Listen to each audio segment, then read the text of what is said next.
پہلے زمانے کے لوگ اسی لیے برباد ہوئے کیونکہ ان کے امیر جب کوئی غلط کام کرتے تھے تو ان کو چھوڑ دیا جاتا تھا، اور ان کے ضعیف و کمزور لوگ جب کوئی غلط کام کرتے تھے تو ان کو سزا دی جاتی تھی۔ نہیں، اس عورت کا بھی ہاتھ کاٹا جائے گا، تمہاری بھی سفارش نہیں مانی جائے گی۔ اللہ کے رسول نے سفارش ریجیکٹ کر دی اسامہ کی، اور اس عورت کا بنو مخزوم کے لڑکی کا عورت کا ہاتھ کاٹ ڈالا گیا جس کا نام فاطمہ تھا۔ جب اس کا ہاتھ کٹ گیا تو اللہ کے نبی صلی اللہ علیہ وسلم نے فرمایا لو ان فاطمہ بنت محمد سرقت لقطعت یدہا، اگر فاطمہ محمد کی بیٹی نے چوری کی ہوتی اور آج چوری میں وہ بھی پکڑی جاتی تو آج فاطمہ کا ہاتھ بھی کاٹنے سے محمد رسول اللہ کو کوئی نہیں روک پاتا، اس لیے کہ یہ عدل کا تقاضا ہے اور یہ سزا اللہ تبارک و تعالیٰ کی طرف سے نافذ کی گئی ہے، یہ سزا محمد رسول اللہ کی بنائی ہوئی نہیں ہے۔ اگر آج اس عورت کی جگہ پر محمد کی اپنی بیٹی بھی چوری میں پکڑی جاتی تو زمانہ دیکھتا، دنیا دیکھتی کہ محمد اپنی بیٹی فاطمہ کا بھی ہاتھ کٹوا دیتا۔ یہ ہے عدل و انصاف۔ امام ابن سیرین کا نام سنیں، بہت بڑے بزرگ گزرے ہیں، بہت خوبصورت تھے، بہت حسین و جمیل تھے۔ یہ جس بستی میں رہتے تھے بزازی کا کام کرتے تھے، کپڑے کی گٹھری کو سر پہ لاد کر گلی گلی محلے محلے میں جا کر بیچا کرتے تھے، اور کسی مسجد کے امام بھی تھے، لے کر گلی گلی بیچا کرتے تھے۔ اس علاقے میں ایک امیر زادی بیوہ عورت رہتی تھی، اس کا شوہر مر چکا تھا، اس کی کافی لونڈیاں تھی، باندیاں تھی، خادمہ تھی، یعنی بہت پیسے والی تھی، بہت امیر تھی، امیر زادی، امیر کی بیٹی تھی وہ، لیکن اس کا شوہر مر گیا تھا، اور وہ اپنی باندیوں، اپنی نوکرانیوں کے ذریعے گاؤں میں، محلے میں اور آس پاس کے علاقے میں ایسے نوجوانوں کو تلاش کرواتی تھی اپنی نوکرانیوں سے کہ کوئی خوبصورت نوجوان ملے تو اس کو ہمارے پاس لے کر آؤ، اور وہ ان کے ساتھ غلط کام کرتی تھی۔ ایک باندی نے، اس کی ایک نوکرانی نے اپنی مالکہ سے کہا، اس بیوہ عورت سے، کہ ایک امام ہے، بہت خوبصورت ہیں، حسین و جمیل ہیں، نوجوان ہیں، کہو تو میں ان کو تمہارے پاس لے کر آؤں، کپڑا بیچتے ہیں۔ تو کہا ٹھیک ہے، اس کو لے کر آؤ۔ امام ابن سیرین کے پاس یہ باندی گئی، وہ کپڑا لادے ہوئے تھے، ان سے کہنے لگی کہ میری مالکن ہیں، وہ آپ سے کپڑا خریدنا چاہتی ہیں، لیکن وہ بہت پردے والی ہیں، باہر نہیں نکلتی ہیں، وہ اپنے گھر پہ تمہیں بلا رہی ہیں اور آپ سے وہاں کپڑا خریدنا چاہتی ہیں۔ امام ابن سیرین رحمت اللہ علیہ اس عورت کے پاس جاتے ہیں، باندی باہر رہ جاتی ہے، اور اس بیوہ عورت نے ان کو اپنے گھر کے اندر بلا لیا، یہ کپڑا دکھانے لگے، دیکھو بہن، دیکھو دیکھو، کپڑا کھول کھول کے ان کو دکھانے لگے، اور اس کو تو کپڑا لینا ہی نہیں تھا۔ جب اس کو کپڑا لینا نہیں تھا تو وہ دل لگی کی باتیں کرنے لگی، بہلانے پھسلانے کی باتیں کرنے لگی، ان کو اپنی طرف مائل کرنے لگی اور کہنے لگی مجھے کپڑا خریدنا ہی کب ہے، آئیے میرے قریب ہوئیے اور میرے ساتھ جمع کیجئے، میرے ساتھ ہم بستری کیجئے۔ امام ابن سیرین نے سارے کپڑے کی گٹھری باندھی اور اس کو پیک کر کے رکھا، اور پھر ان کو واعظ کرنے لگے، نصیحت کرنے لگے، ان الحمدللہ نحمدہ ونستعینہ ونستغفر، پورا خطبہ دے ڈالا، اور زنا کی مذمت پر قرآن کی آیتیں پڑھ پڑھ کے اس کو بتائیں، اور بہت سی باتیں بتانے کے بعد جہنم کا عذاب، قبر کے عذاب کے بارے میں بتایا، سب کچھ سنایا، لیکن اس بیوہ عورت پر کوئی فرق نہیں پڑا، اس نے کچھ نہیں دیکھا، وہ بار بار کہتی رہی ٹھیک ہے ٹھیک ہے، اللہ غفور رحیم ہے، معاف کرنے والا، تم آؤ پہلے میرے پاس، تم آؤ پہلے میرے قریب۔ جب دیکھا کہ وعظ و نصیحت کا کوئی فرق نہیں پڑا اور یہ عورت مائل ہے، یہ زنا پر آمادہ ہے، تو کہنے لگے کہ اب بچنے کا کوئی راستہ بھی نہیں ہے۔ تو ان کے دماغ میں خیال آیا، آئے نوجوانوں، اللہ والے کیسا کیسا کام کر گئے زنا سے بچنے کے لیے، اور ہم تو یہ تصور بھی نہیں کر سکتے۔ امام ابن سیرین کہتے ہیں اچھا یہ بتاؤ کہ تمہارا باتھ روم کہاں ہے؟ مجھے بہت سخت لیٹرین لگی ہوئی ہے، مجھے قضاء حاجت کے لیے جانا ہے، میں لیٹرین سے فارغ ہونے کے بعد آتا ہوں، تمہارے پاس بیٹھتا ہوں۔ اچھا ٹھیک ہے، یہ ہے، اس نے بتا دیا۔ جب لیٹرین سے نکلے تو کچن میں گھس گئے. کچن میں جو نالی تھی جس میں بہت زیادہ کچڑا اشڑا جمع ہو جایا کرتا تھا، اس میں کالے رنگ کی سیاہ کیچڑ جمی ہوئی تھی نالی میں. امام ابن سیرین اسی کچن کی نالی کے پاس بیٹھ گئے اور اس نالی سے سیاہ رنگ کی کالی کیچڑ نکال کر انہوں نے اپنے چہرے پہ مل لی، اپنے کپڑوں پہ ملا، اپنی داڑھی آڑی پہ ملا اور پوری طریقے سے اپنے آپ کو لت پت کر لیا کیچڑ سے. اور اسی گندگی کی حالت میں اس عورت کے پاس آئے. چلو آؤ ملتے ہیں. کہاں ملیں؟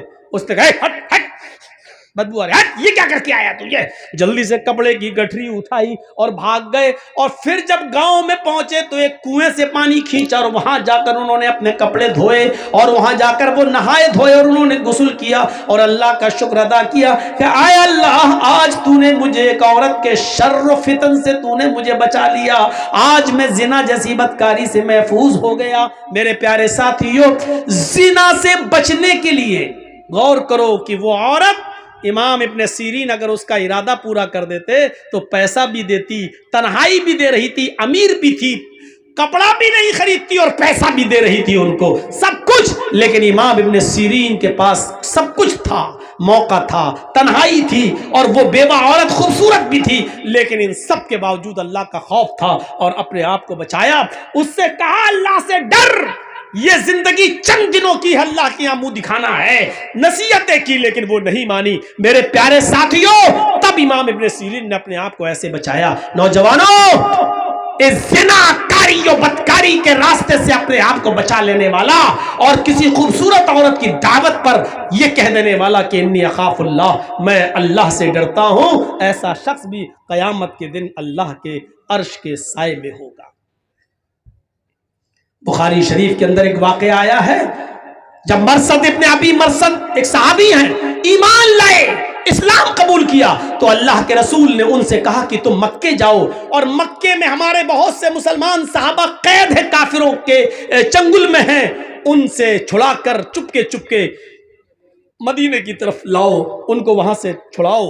تو یہ رات میں مکے پہنچتے تھے اور رات میں جاتے تھے، چپکے سے کسی گھر میں گھستے تھے جہاں کوئی مسلمان صحابی قیدی ہوتا تھا، اس کو اٹھا کر لاتے تھے اور پھر اس کی بیڑیوں کو توڑتے تھے اور پھر اس کو مدینہ بھیج دیا کرتے تھے. کیونکہ اسلام لانے سے پہلے خود یہ چور تھے، اسلام لانے سے پہلے خود یہ چور تھے، ان کو بیڑیاں توڑنے میں مہارت تھی، یہ جانتے تھے. تو اللہ کے رسول نے ان سے وہی کام لیا کہ تم اب مسلمان صحابہ کی بیڑیاں توڑ کر ان کو کافروں سے چھڑاؤ، ان کے اوپر ظلم کر رہے ہیں وہ کافر، ان کو چھڑاؤ. تو ایک دن یہ مکے کے اندر پہنچ گئے اور اسی جگہ چلے گئے جہاں مسلمان صحابہ قید تھے. رات کی تاریکی کا فائدہ اٹھایا اور ایک دیوار کے پیچھے چھپ گئے. چاندنی رات تھی، رات کے اندھیرے میں ایک عورت نکل کے آئی، اس نے دیوار کے پیچھے ایک سایہ دیکھا، سمجھ گئی کہ اس دیوار کے پیچھے کوئی آدمی بیٹھا ہے، اس آدمی کا سایہ یہاں آ رہا ہے. وہ گئی دیوار کے پیچھے، کیا دیکھتی ہے کہ ایک آدمی بیٹھا ہوا ہے اور دیکھتے ہی اس کو پہچان گئی. کہنے لگی تم تو مرثد ہو، تم تو مرثد ہو.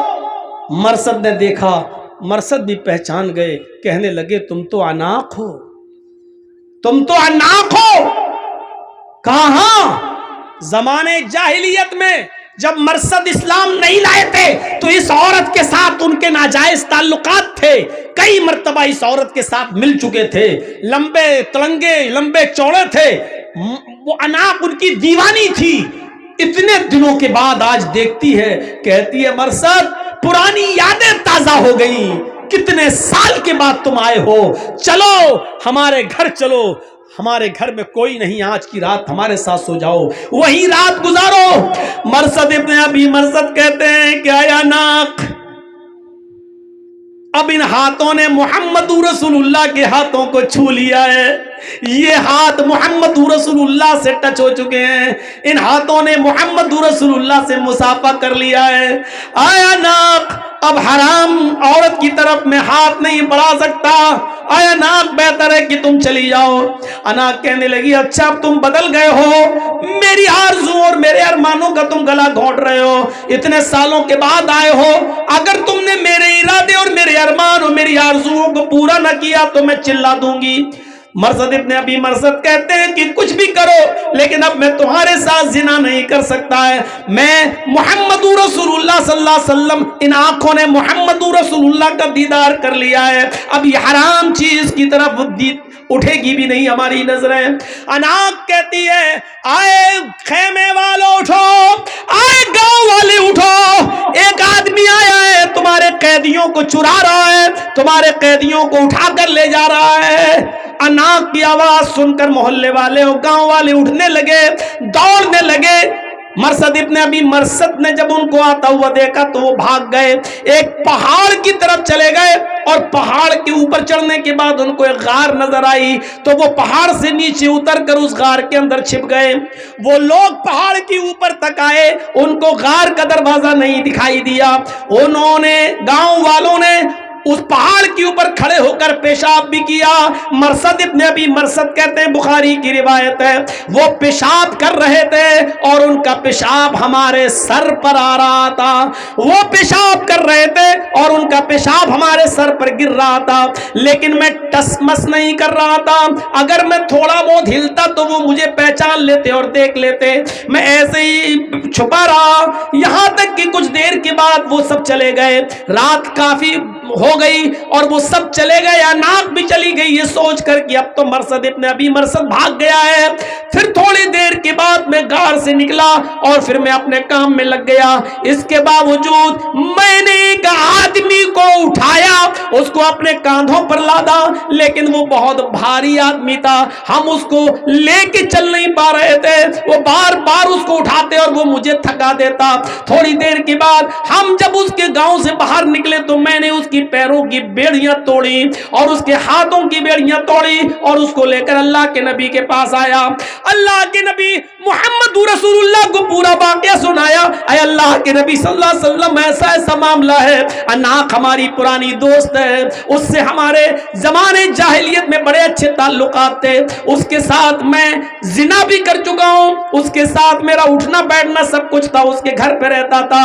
اے اللہ کے نبی کیا اسلام لانے کے بعد میں اس سے نکاح کر سکتا ہوں؟ کیا میں اس کو اپنی بیوی بنا سکتا ہوں؟ آپ اجازت دیجئے کہ میں اناق کو اپنی بیوی بنا لوں۔ اللہ کے نبی صلی اللہ علیہ وسلم خاموش رہے کہ آئے مرثد انتظار کرو، اللہ رب العالمین کی طرف سے اگر کوئی حکم ہوتا تو میں تمہیں بتاتا ہوں کہ تم اناق سے نکاح کر سکتے ہو یا نہیں نکاح کر سکتے ہو۔ یہاں تک کہ اللہ رب العالمین نے قرآن میں یہ آیت نازل فرما دی کہ الزانی لا ينکح الا زانیۃ او مشرکۃ، کوئی زانی کسی زانیہ ہی سے نکاح کر سکتا ہے اور کسی مشرکہ سے ہی، اور کوئی زانیہ عورت کسی زانی مرد سے ہی نکاح کر سکتی ہے، یا زانی یا مشرک مرد سے نکاح کر سکتی ہے۔ آئے مرثد تم ایمان لا چکے ہو، تم مومن ہو چکے ہو، اور کسی مومن کے لیے جائز نہیں ہے کہ کسی زانیہ اور بد چلن عورت سے، کسی زانیہ اور مشرکہ سے نکاح کرے، لہذا اللہ تعالیٰ نے تمہیں اناق کے ساتھ نکاح کرنے سے منع کر دیا ہے، تم اناق کو اپنی بیوی نہیں بنا سکتے ہو۔ میرے پیارے ساتھیوں غور کرو کس طریقے سے اپنے آپ کو زنا سے بچایا۔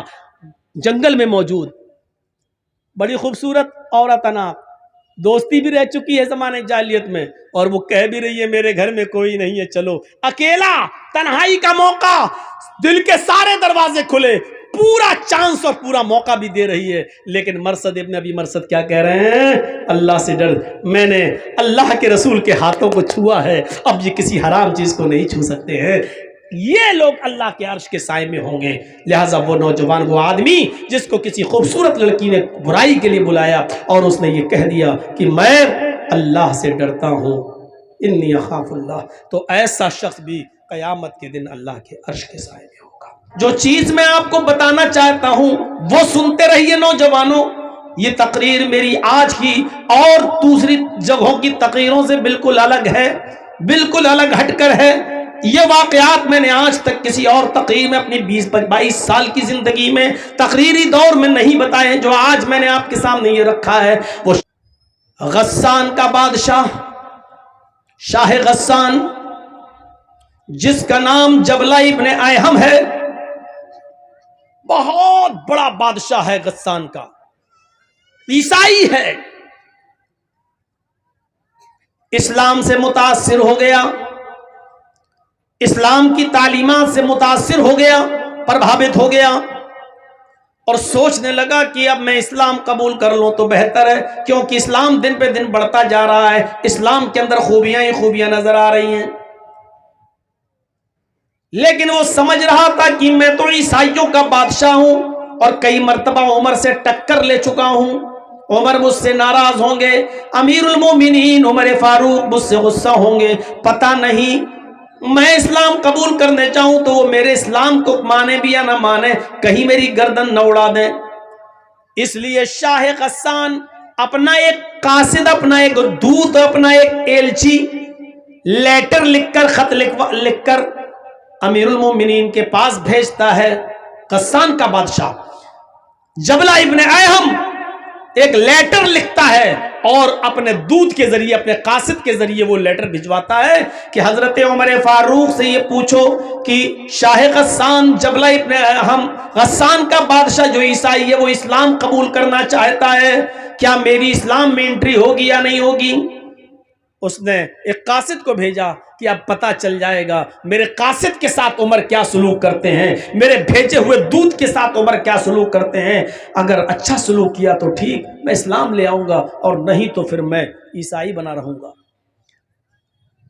جب وہ قاصد، وہ دودت حضرت عمر فاروق کے پاس آیا اور امیر المومنین کو وہ لیٹر دیا، حضرت عمر نے اس لیٹر کو پڑھا اور پڑھنے کے بعد اسی لیٹر پر جواب لکھوا دیا کہ تم فوراً چلے آؤ اور اسلام قبول کر لو. اسلام قبول کرنے کے بعد تمہارے اوپر کوئی نقصان نہیں ہے، تم سے کوئی انتقام نہیں لیا جائے گا، تم سے کوئی بدلہ نہیں لیا جائے گا. شاہ غسان نے جب جبلہ ابن ایہم نے یہ لیٹر پڑھا تو بڑا تعجب کرنے لگا کہ حضرت عمر فاروق رضی اللہ تعالیٰ عنہ نے اتنی آسانی کے ساتھ میرے اسلام قبول کرنے کی بات مان لی اور پرانی دشمنی سب بھول گئے. اس کو حضرت عمر کی یہ سادگی پسند آئی. اس نے اپنے 500 گھڑ سواروں کو لیا، 500 ساتھیوں کو لیا اور اپنے گھوڑوں پر بیٹھ کر وہ مدینے کی طرف سفر کرنے لگا. اپنے ساتھیوں کے ساتھ جیسے ہی مدینے آیا تو حضرت عمر فاروق کا شہر مدینہ آنے سے پہلے اس نے ایک جنگل کے اندر خیمہ ڈالا، ایک جنگل کے اندر پڑاؤ ڈالا، اور یہاں آنے کے بعد رک گیا اور یہیں سے اس نے خبر بھیجی کہ میں آ چکا ہوں، اب میں آپ سے ملنے آؤں یا نہیں آؤں. حضرت عمر فاروق نے اس کو اجازت دے دی کہ جب تم آ ہی چکے ہو تو اب شوق سے تم مدینے کے اندر داخل ہو جاؤ. حضرت عمر نے اپنے صحابہ کو بھی لگا دیا کہ ان مہمانوں کی اچھی طریقے سے مہمان نوازی کرنا. وہ شاہ غسان بہترین مکٹ و تاج پہنے ہوئے، دونوں طرف اس کے ڈائمنڈ ہیرے لگے ہوئے، قیمتی ہیرے لگے ہوئے، کبوتر کے انڈے کے مانند قیمتی ہیرے جڑے ہوئے تاج پہن کر وہ عیسائیوں کا بادشاہ، غسان کا بادشاہ جب مدینے میں اپنے 500 ساتھیوں کے ساتھ داخل ہوتا ہے تو حضرت عمر فاروق نے اس قافلے کا بہت سواگت کیا، بہت اچھی خاطر مدارات کی اور ان کی مہمان نوازی کی اور کلمہ پڑھا کر اس کو اسلام قبول کروا دیا. وہ مسلمان ہو گیا. شاہ غسان عیسائیوں کا بادشاہ وہ مسلمان ہو جاتا ہے. وہ شاہ غسان جب مدینے میں داخل ہوتا ہے 500 ساتھیوں کے ساتھ اور اسلام لے آتا ہے، حضرت عمر فاروق اس کی عزت و خاطر مدارات کر رہے ہیں. انہی دنوں میں حج کا سیزن شروع ہو جاتا ہے، انہی دنوں میں حج کا سیزن شروع ہو جاتا ہے. مدینے سے لوگ مکے کی طرف حج کرنے جا رہے ہیں. حضرت عمر فاروق نے شاہ غسان سے جبلہ ابن ایہم سے کہا کہ کیوں نہ آپ کو بھی حج کا موقع مل رہا ہے، تم بھی چلو اور تم بھی حج کر لو. ہم لوگ جا رہے ہیں حج کرنے کے لیے. آئے غسان کے بادشاہ، تمہیں بھی حج مبارک ہو اور میں چاہتا ہوں کہ تم بھی میرے ساتھ حج کرنے کے لیے چلو. وہ بھی تیار ہو گیا. اور شاہ غسان جب تیار ہوتا ہے حج کرنے کے لیے روانہ ہوا اپنے ساتھیوں کے ساتھ, اور یہ سب لوگ جب مکے میں پہنچے تو الگ الگ ہو گئے. چلو جاؤ, اب طواف کے بعد ملیں گے, عمرے کے بعد ملیں گے, بعد میں ملاقات ہوگی. حضرت عمر بھی طواف کرنے لگے, اور خانہ کعبہ پہنچنے کے بعد شاہ غسان بھی طواف کرنے لگا. ایک خوبصورت لنگی پہنے ہوئے تھا احرام کی شکل میں, اوپر ایک چادر ڈالے ہوئے تھا, اور بہترین قسم کی ایک لنگی پہنے ہوئے تھا. بادشاہ تھا, چونکہ وہ پیسوں کی اس کے پاس کوئی کمی نہیں تھی. وہ طواف کرنے لگا. دوران طواف ایک نوجوان صحابی سے, جو اعرابی تھا, جو دیہاتی تھا, وہ نوجوان صحابی بھی طواف کر رہا تھا. بھیڑ زیادہ ہونے کی وجہ سے اس نوجوان آدمی کا پیر شاہ غسان کی لنگی کے اوپر رکھ گیا. ایسے وہ طواف ہو رہا تھا تو ایسے وہ پیر سے لنگی دب گئی, شاہ غسان کی لنگی دب گئی. شاہ غسان جب آگے بڑھا تو اس کی لنگی کھل گئی. شاہ غسان کی لنگی کھل گئی. چادر اتنی لمبی تھی اوپر والی, جو نیچے تک تھی اس کی شرمگاہ نہیں دکھائی دی, سطر نہیں کھلا, اس کی لنگی کھل گئی. اس نے جلدی سے, نوجوان نے, اس مسلمان صحابی نے جلدی سے اس کی لنگی اٹھا کر اس کو دی کہ بھائی غلطی سے, دھوکے سے میرا پیر تمہاری چادر پر, تمہاری لنگی پر رکھ گیا. شاہ غسان نے دیکھا ایک غریب آدمی جس کے احرام میں پیوند لگے ہوئے ہیں, جس کے کپڑے میں جوڑ لگے ہوئے ہیں, اس کمینے نے, اس کمبخت نے میری لنگی کو اپنے پیر سے دبا دیا. شاہ غسان پیچھے مڑا اور اس نے ایک زوردار تھپڑ اس مسلمان نوجوان کو, اس صحابی کو مار دیا.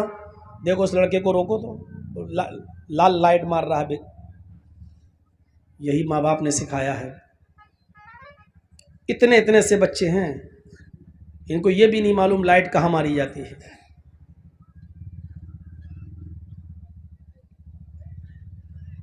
اس نے ایک زوردار تھپڑ اس نوجوان کو, اس دیہاتی مسلمان صحابی کو مارا. تھپڑ اتنی زور کا لگا کہ اس نوجوان دیہاتی صحابی کی آنکھ پھوٹ گئی, اس کی ایک آنکھ باہر آ گئی.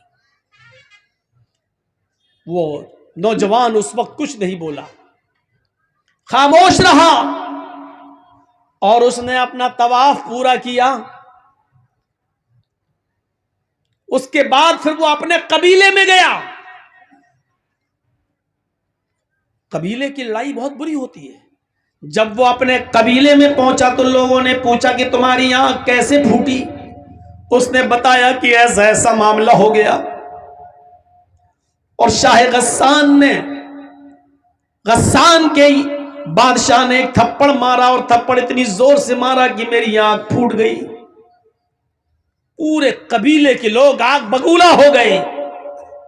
ارے نیا نیا اسلام لایا اور اتنی ہیکڑی, ہمارے آدمی کو مارے گا. یہ تمام کے تمام لوگ حضرت عمر فاروق کے پاس مکے آ گئے.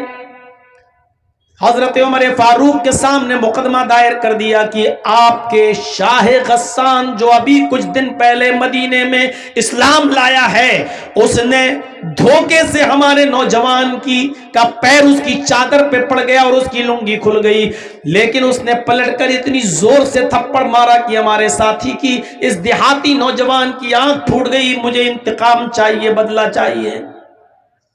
حضرت عمر فاروق نے شاہ غسان کو بلایا.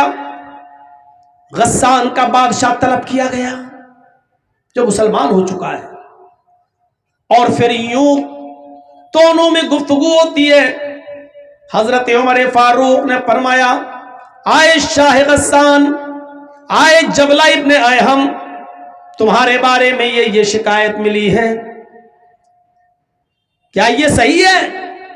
کہنے لگا وہ جبلہ, امیر المومنین, اس نوجوان دیہاتی آدمی نے میری چادر پر پیر رکھ دیا, میں آگے بڑھا، میری لنگی کھل گئی، میری چادر کھل گئی، میں نے اس کو ایک تھپڑ مار دیا ہے۔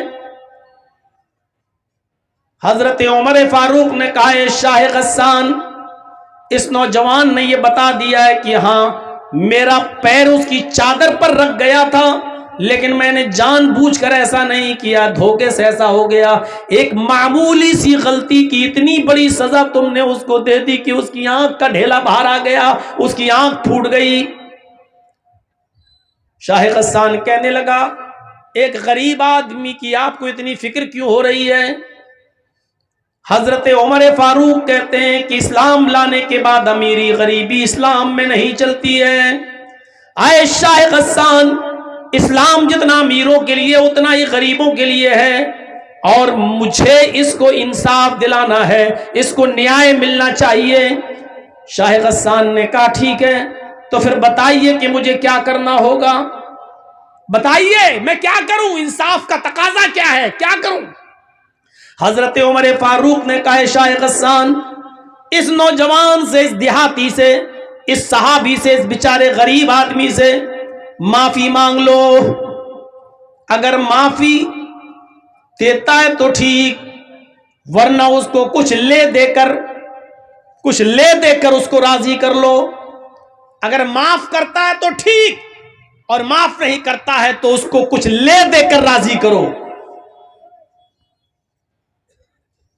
شاہ غسان کہنے لگا ایک معمولی آدمی سے، میں غسان کا بادشاہ ہوں اور میں نے بادشاہت کی ہے، امیر المومنین میں بادشاہ ہوں، میرا باپ بھی بادشاہ رہ چکا ہے، میرا دادا بھی غسان کا بادشاہ رہ چکا ہے، میں خاندانی بادشاہت سے چلا آ رہا ہوں، اور میں بادشاہ ہونے کے بعد ایک معمولی آدمی سے، ایک غریب آدمی سے معافی مانگوں گا، یہ بالکل نہیں ہو سکتا ہے۔ میں کسی بھی قیمت پر معافی مانگنے کے لیے تیار نہیں ہوں، میں ایک معمولی آدمی سے معافی مانگوں گا۔ حضرت عمر فاروق نے کہا تو پھر انتقام کے لیے تیار ہو جاؤ۔ اس نے کہا کیسا انتقام؟ کہا آنکھ کے بدلے آنکھ، تمہاری بھی آنکھ پھوڑی جائے گی۔ غور کرو یہ کس سے کہہ رہے ہیں حضرت عمر فاروق، جو ابھی چند دن پہلے اسلام لایا ہے، بادشاہ 500 لوگوں کے ساتھ اسلام لایا ہے، غسان کا بادشاہ ہے۔ کہا میری آنکھ پھوڑی جائے گی؟ کہا ہاں۔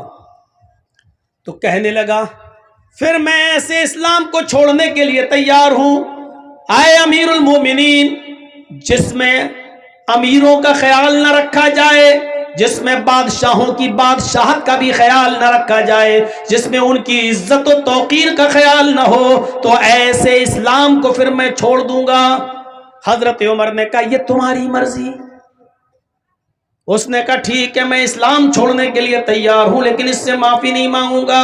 حضرت عمر فاروق نے کہا اگر اسلام چھوڑتے ہو تو یاد رکھنا مرتد کی جو سزا ہے اسلام میں وہ میں تمہیں دوں گا، اور مرتد کی سزا یہ ہے کہ اسلام جو نہیں لایا وہ تو چین کے ساتھ ہے، وہ تو سکون کے ساتھ ہے، لیکن اسلام لانے کے بعد پھر اسلام کو چھوڑ کر کسی اور مذہب میں کوئی جاتا ہے تو پھر اسلام میں اس کی سزا ہے کہ اس کی گردن اڑائی جائے۔ اگر تم اسلام کو چھوڑنے کا ارادہ بنا رہے ہو تو پھر میں تمہاری گردن اڑانے کے لیے تیار ہوں، ابھی تو آنکھ پھڑوا لو تمہارا معاملہ بن جائے گا، آنکھ کے بدلے آنکھ۔ اور اگر اسلام کو چھوڑنے کی دھمکی دی تو مرتد کی سزا یہ ہے اسلام میں کہ اس کی گردن اڑا دی جائے، میں تمہاری گردن اڑا دوں گا۔ وہ چاروں طرف سے پھنس گیا۔ شاہ غسان معافی مانگ رہا ہے تو چھوٹا ہو رہا ہے، آنکھ پھڑوا نہیں سکتا، مرتد ہو جائے تو قتل۔ اس نے کہا امیر المومنین میں چاروں طرف سے اس وقت پھنسا ہوا ہوں، مجھے ایک دن کی مہلت دیجئے، میں سوچ سمجھ کر بتاتا ہوں، مجھے معافی مانگنا ہے یا آنکھ پھڑوانا ہے یا مجھے اسلام چھوڑنا ہے، مجھے فیصلہ کرنے کے لیے مجھے ایک دن کی مہلت دیجئے، 24 گھنٹے کی مہلت۔ حضرت عمر فاروق نے کہا ٹھیک ہے، میں تمہیں ایک دن کی مہلت دیتا ہوں، سوچ سمجھ کر بتاؤ، معافی مانگ لو گے، وہ اگر معاف کر دے گا تو ٹھیک، اور مجھے امید ہے کہ انشاءاللہ وہ معاف کر دے گا، لیکن یہ اس کا معاملہ ہے، وہ کرے یا نہ کرے. لے دے کے معاملہ بنا لو، جتنے میں وہ تیار ہو جائے. اس پہ بھی نہیں بنتا ہے تو پھر آنکھ پھڑواؤ. کوئی ایک فیصلہ، جاؤ میں تمہیں 1 دن کی مہلت دیتا ہوں.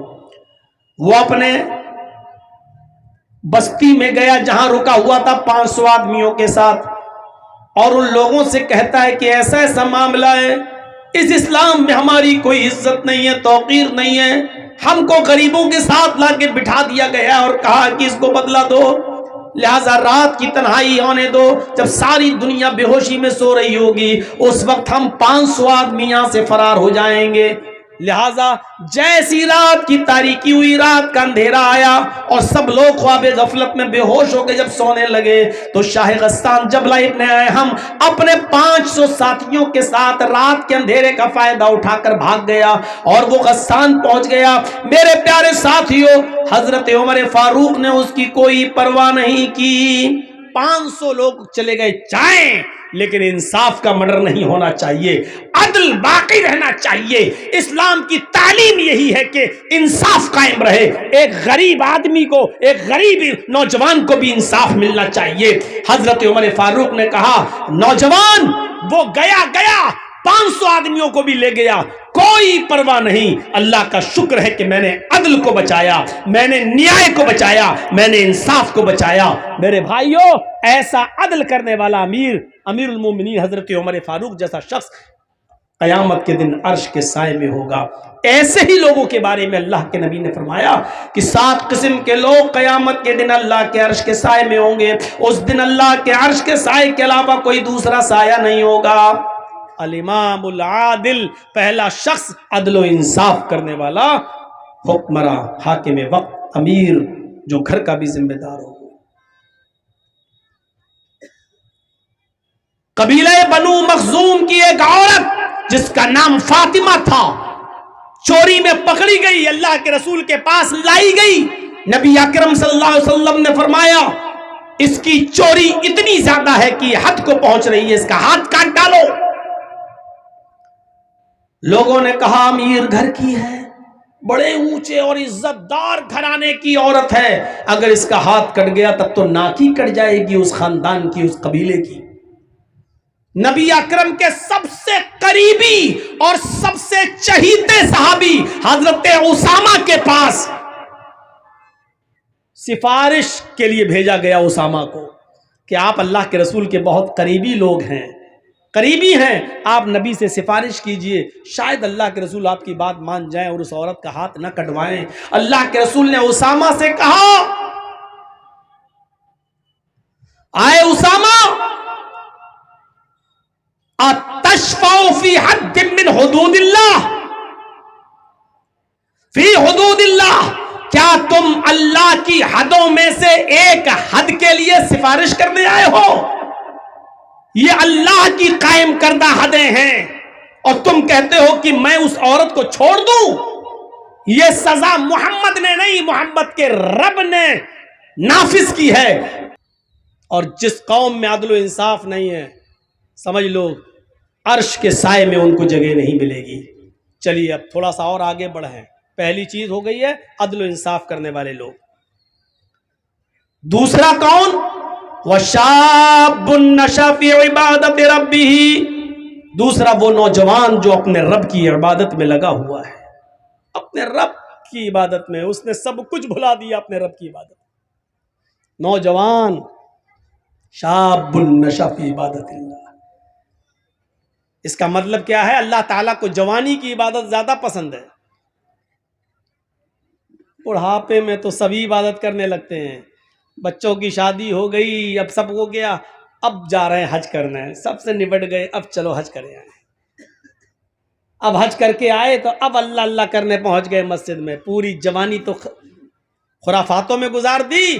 اب جب 2-3 سال کے مہمان رہ گئے، کھوسٹ بڈھے ہو گئے، صحیح سے زبان چلتی نہیں ہے، ہاتھ پیر اٹھ نہیں رہے، اب جا رہے ہیں اللہ تعالیٰ کی عبادت کرنے.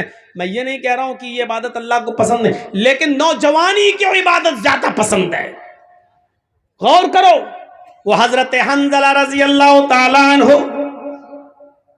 جن کی شادی ہوئی ہے اور آج پہلی رات ہے، رخصت ہو کر بیوی گھر پہ آئی ہے. آج شادی ہوئی, آج پہلی رات ہے. شوہر اپنی بیوی کے ساتھ, حنظلہ اپنی بیوی کے ساتھ سو رہے ہیں. میاں بیوی کے درمیان جو تعلق ہوتا ہے وہ بھی قائم ہو چکا ہے. اتنے میں جنگ کا اعلان ہو جاتا ہے, جہاد کے لیے نکلنے کا اعلان ہو جاتا ہے. حضرت حنظلہ اسی کنڈیشن میں کہ اپنی بیوی سے ملے ہیں, ابھی غسل نہیں کیے, اعلان جہاد سنتے ہیں, اپنا گھوڑا کھولتے ہیں اور جہاد کے لیے نکل جاتے ہیں. بیوی کہتی ہے اے میرے پیارے شوہر, میں تمہیں روک تو نہیں رہی ہوں, جہاد فرض ہے, تمہیں جانا بھی چاہیے, لیکن کم سے کم غسل تو کر لو, نہا تو لو. ابھی آپ نے میرے ساتھ صحبت کی ہے, میرے ساتھ ہم بستر ہوئے ہیں اور فوراً میدان جہاد میں جانے لگے ہیں, کم سے کم آپ غسل تو کر لو. فرمایا اے میری بیوی, اعلان نہیں سنا ہے, یہ ندائی, یہ آخری آواز ہے. اس آواز کو سننے کے بعد کوئی شخص بھی اب تھوڑی دیر بھی اپنے گھر میں نہیں رک سکتا ہے. میری بیوی, میں غسل کے لیے کیسے رک جاؤں کہ یہ آخری ندا آ چکی ہے کہ اب کوئی بھی اپنے گھر میں نہ رکے, میں فوراً نکل رہا ہوں. اللہ میرے دل کے حال کو جانتا ہے, اللہ میرے دل کی نیت کو جانتا ہے. اٹھے, گھوڑا کھولا اور دوڑے اور چلے گئے میدان جنگ میں, لڑے, کئی کافروں کو قتل بھی کیا, لیکن اس جنگ کے اندر خود بھی شہید ہو گئے, شہید ہو گئے. اور شہید کا اصول یہ ہے شریعت میں کہ اس کو جن کپڑوں میں شہید ہوتا ہے, کوئی آدمی اللہ کی راہ میں جب مارا جائے تو انہی کپڑوں میں دفن کیا جاتا ہے. شہید کو کوئی نیا کفن نہیں پہنایا جاتا, شہید کو غسل نہیں دیا جاتا, شہید کی جنازے کی نماز نہیں پڑھی جاتی, ایسے ہی اس کو انہی کپڑوں میں دفن کر دیا جاتا ہے. جب اس کو دفن کرنے کے لیے لے جایا جا رہا تھا تو حنظلہ کی بیوی کہنے لگی اے اللہ کے رسول, میرے شوہر کو غسل دے دیجئے. اللہ کے نبی فرماتے ہیں اے حنظلہ کی بیوی, کیا تجھے پتہ نہیں تیرا شوہر شہید ہوا ہے اور شہید کو غسل نہیں دیا جاتا, اس کو انہی کپڑوں میں کفنایا جائے گا, انہی کپڑوں میں دفنایا جائے گا جس میں وہ شہید ہوا ہے, اور قیامت کے دن اسی حال میں اٹھے گا کہ اس کے جسم سے خون گر رہا ہوگا. اللہ خون, گرتے ہوئے خون کو دیکھ کر کہے گا فرشتوں اس کو جنت میں لے جاؤ, یہ تو میرے لیے ساری چیزوں کی قربانی دے کر آیا ہے, اس کا کیا حساب لوں, اس سے کیا سوال کروں, اس سے کیا پوچھ تاچھ کروں, اس سے کیا کوشچن آنسر کروں, اس کو جنت میں داخل کر دے. حنظلہ کی بیوی کہتی اللہ کے رسول, میں کیسے بتاؤں, ان اللہ لا یستحی من الحق, اللہ تعالی حق بات سے نہیں شرماتا ہے. میری شادی ہوئی تھی, حنظلہ نے میرے ساتھ رات گزاری تھی اور میرے ساتھ صحبت کی تھی, اور جب آخری اعلان سنا تو بغیر غسل کے وہ نکل گئے اور جہاد کرنے لگے. میں اس غسل کی بات کر رہی ہوں جو غسل بیوی سے ملنے کے بعد کیا جاتا ہے. حنظلہ کو وہ غسل دے دیجئے, کیونکہ حنظلہ بغیر غسل کے نکل گئے تھے اور وہ شہید کر دیے گئے. تھوڑی دیر توقف کیا, اللہ کے نبی جناب محمد رسول اللہ تھوڑی دیر رکے رہے اور تھوڑی دیر کے بعد فرمایا ساتھیو اس جنازے کو اٹھاؤ اور قبرستان میں لے جا کر ان کو دفن کرو, میں بھی چل رہا ہوں. حنظلہ کی بیوی پھر بولی اے اللہ کے نبی, اتنی دیر رکنے کے بعد بھی آپ نے غسل نہیں دیا. فرمایا اے حنظلہ کی بیوی اپنے گھر جا, تیرے شوہر کو محمد رسول اللہ کے غسل کی ضرورت نہیں ہے. آسمان سے 70,000 فرشتے زمین پر اترے اور ان فرشتوں نے تیرے شوہر کو غسل دے دیا. تیرا شوہر غسیل الملائکہ ہے, فرشتوں نے تیرے شوہر کو غسل دے دیا ہے. تیرے شوہر کو ہمارے غسل کی ضرورت نہیں ہے, تیرا شوہر فرشتوں کے ذریعے غسل دیا ہوا ہے. اور پھر حنظلہ کو دفن کر دیا گیا. میرے بھائیوں, یہ نوجوانی کی عبادت تھی. اپنی پیاری بیوی کو چھوڑ دیا, پہلی شادی, پہلی رات, 24 گھنٹے بھی اپنی بیوی کے ساتھ نہیں رہ پایا, اور اعلان سنا, نکل گیا, جہاد کیا اور قتل ہو گیا, شہید ہو گیا. ایسا نوجوان اللہ کے عرش کے سائے میں ہوگا. وَشَابٌ نَشَأَ فِي عِبَادَةِ رَبِّهِ, وہ عقبہ ابن نافع جس نے اسلام کا پرچم لہراتے لہراتے دائیں اسلام بائیں اسلام پیچھے اسلام سامنے سمندر، اللہ میں دائیں دیکھتا ہوں تو تیرے نبی کا جھنڈا لہرا رہا ہے، بائیں جہاں جاتا ہوں تیرے نبی کا پرچم لہرا رہا ہے، پیچھے مڑ کے دیکھتا ہوں اور جہاں جہاں تک میں گیا ہوں تیرے نبی کا جھنڈا لہر چکا ہے، سامنے سمندر ہے، اب میں کیا کروں؟ یعنی اب دنیا میں کوئی چپا باقی نہیں رہا، جہاں تک ہم گئے اسلام ہی اسلام، اب سامنے سمندر ہے۔ اے اللہ، یہ ہمارے ساتھ 1500 نوجوان ہیں جو گھوڑے پہ بیٹھے ہوئے ہیں، یہ سب اسلام کا جھنڈا لہرانا چاہتے ہیں، میں نے دائیں بائیں اور پیچھے تو اسلام لہرا دیا ہے، تیرے نبی کا جھنڈا پھہرا دیا ہے، لیکن آگے سمندر ہے۔ اے اللہ اب میں کیا کروں؟ اس نے سمندر کے پاس اپنی تلواروں کو گاڑا، سمندر کے پانی سے وضو بنایا اور وہیں پر نماز پڑھی پی، نماز ادا کرنے کے بعد کہنے لگا وہ نوجوان عقبہ ابن نافع، اے اللہ اگر میں اس سمندر کے بارے میں جان جاؤں کہ اس سمندر کو پار کرنے کے بعد بھی تیری کوئی مخلوق رہتی ہے، اس سمندر کو کراس کرنے کے بعد کوئی تیری بستی آباد ہے جہاں تیرے بندے رہتے ہیں، تو اے اللہ اگر مجھے اس بات کا علم ہو جائے تو قسم ہے تیرے عزت و جلال کی، میں اپنے گھوڑوں کو سمندروں میں ڈال دوں گا اور سمندر سے تیرتے تیرتے اس بستی تک پہنچنے کی کوشش کروں گا، اور اس وقت تک چین کے ساتھ نہیں سوؤں گا جب تک کہ اس بستی میں بھی تیرے نبی جناب محمد رسول اللہ کا پرچم نہ لہرا دوں۔ عقبہ ابن نافع کے اندر یہ کون سا جذبہ تھا؟ عبادت کا جذبہ۔ یہ کون سی عبادت تھی؟ یہ کون سی ریاضت تھی؟ میرے بھائیوں ایسے ہی عبادت کرنے والے اور ہر وقت نماز کی طرف، ہر وقت عبادت کی طرف، اللہ کی عبادت کی طرف جن کا دماغ لگا ہوا ہے اور جو عبادت میں لگے ہوئے، یہ لوگ اللہ کے عرش کے سائے میں ہوں گے۔ یہ اللہ کے عرش کے سائے میں ہم اور آپ سردیوں کے دنوں میں، دسمبر کی اور جنوری کی سردی میں جو اپنے اوپر سے کمبل نہ ہٹا سکے، جو لحاف کی قربانی نہ دے سکے، جو اپنی نیند کی قربانی نہ دے سکے اور تصور کیے بیٹھا ہوا ہے کہ ہم اللہ کے عرش کے سائے میں ہوں گے، ہمیں جنت ملے گی، میرے بھائیو جنت اتنی سستی اور اتنی آسان بھی نہیں ہے۔ دو چیزیں، عدل و انصاف کرنے والا اور دوسرا وہ نوجوان جو اللہ اپنے رب کی عبادت پہ لگا ہوا ہے۔ اب تیسری چیز پہ آئیے، وَرَجُلٌ ذَكَرَ اللَّهَ خَالِيًا فَفَاضَتْ عَيْنَاهُ وَرَجُلٌ قَلْبُهُ مُعَلَّقٌ فِي الْمَسَاجِدِ۔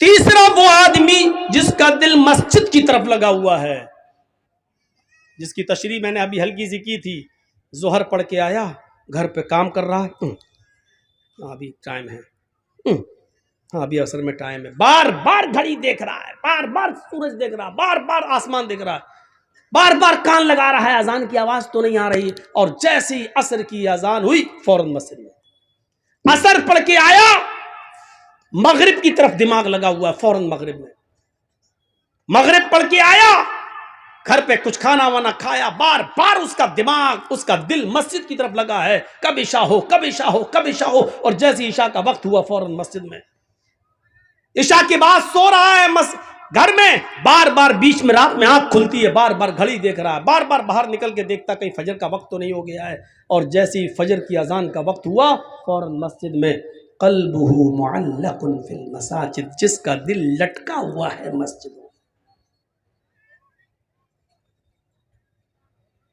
حضرت مصعب رضی اللہ تعالی عنہ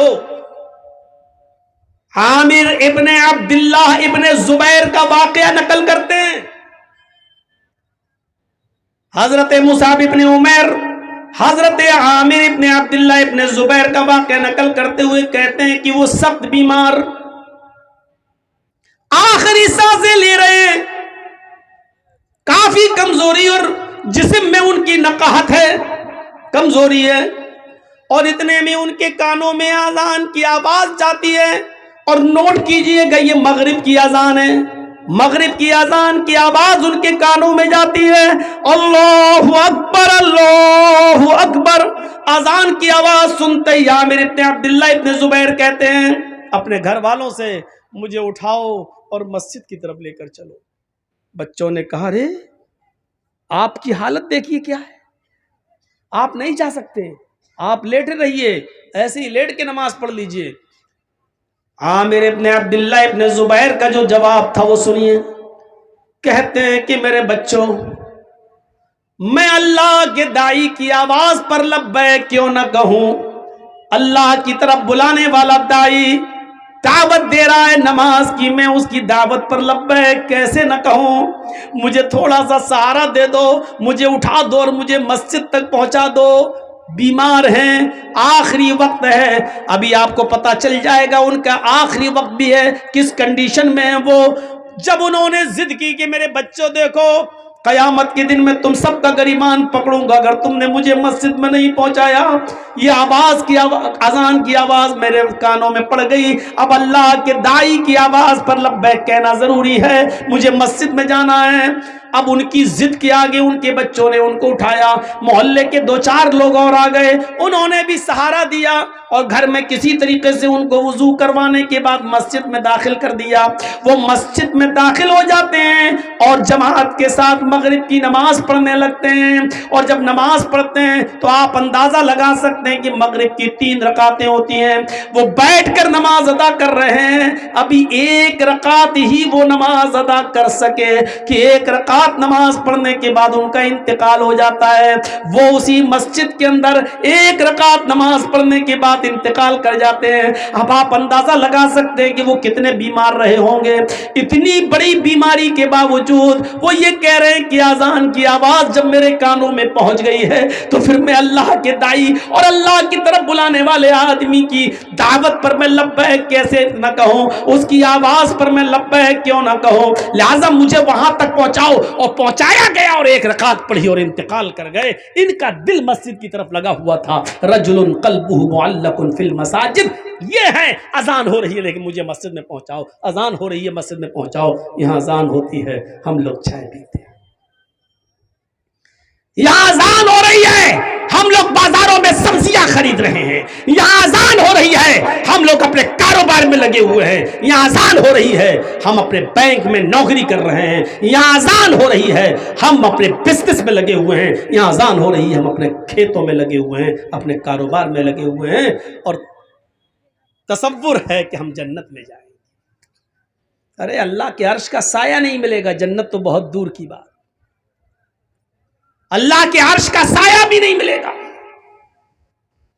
امام بغوی نے اپنی مشہور و مایہ ناز کتاب السیر کے اندر عبید اللہ القواریری